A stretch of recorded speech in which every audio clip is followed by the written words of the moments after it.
एक विशाल और सुंदर जंगल के बीचों बीच एक गहरा जलाशय था। इस नीले पानी के संसार में 3 मछलियां रहती थीं, जो पक्की सहेलियां थीं, लेकिन उनकी सोचने का अंदाज़ा एक दूसरे से बिल्कुल अलग था।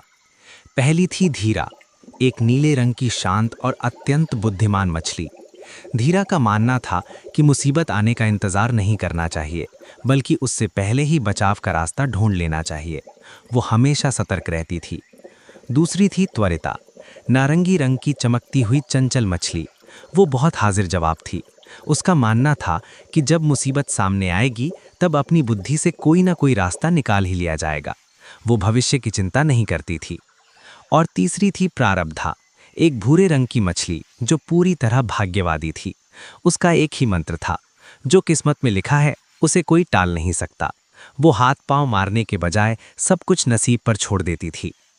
एक शाम जब सूरज की किरणें पानी पर सुनहरी चादर बिछा रही थीं, इन तीनों सहेलियों ने किनारे पर मछुआरों की आहट सुनी।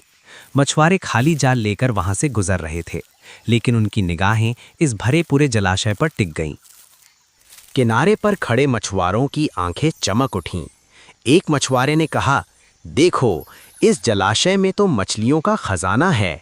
आज शाम हो गई है, कल सुबह जल्दी आकर जाल डालेंगे और सबको पकड़ लेंगे। पानी के अंदर तीनों सहेलियों ने ये सब सुन लिया। धीरा का दिल घबराहट से धड़कने लगा।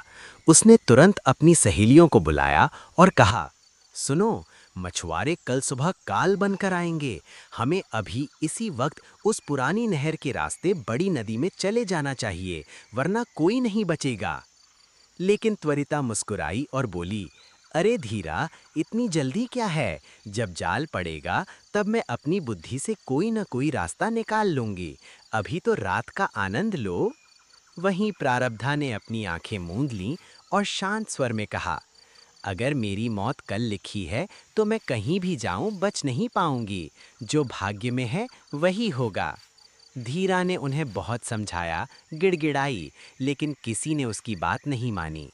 अंत में भारी मन से धीरा अपनी जान बचाने के लिए उस संकरी और अंधेरी नहर के रास्ते अकेले ही सुरक्षित नदी की ओर निकल गई।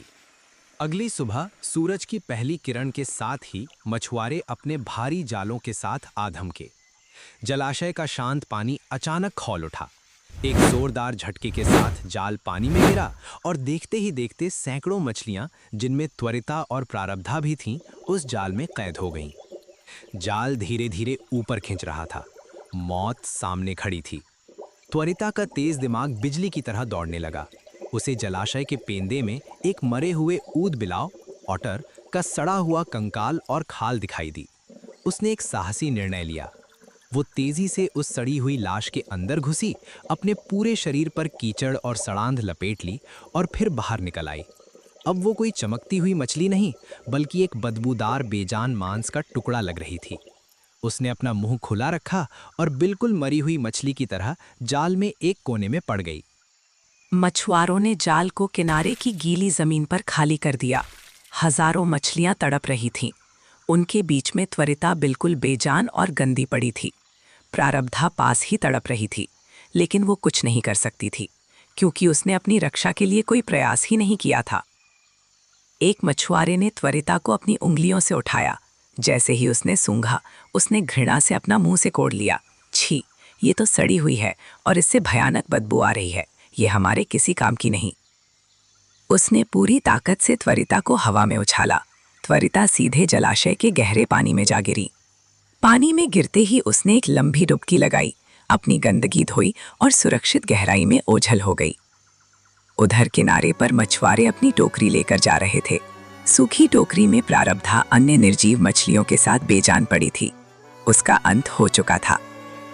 सीख: जो लोग केवल भाग्य, किस्मत के भरोसे बैठते हैं, उनका अंत प्रारब्धा जैसा होता है। लेकिन जो समय रहते बुद्धि और कर्म का उपयोग करते हैं, वे हर मुसीबत से बच निकलते हैं।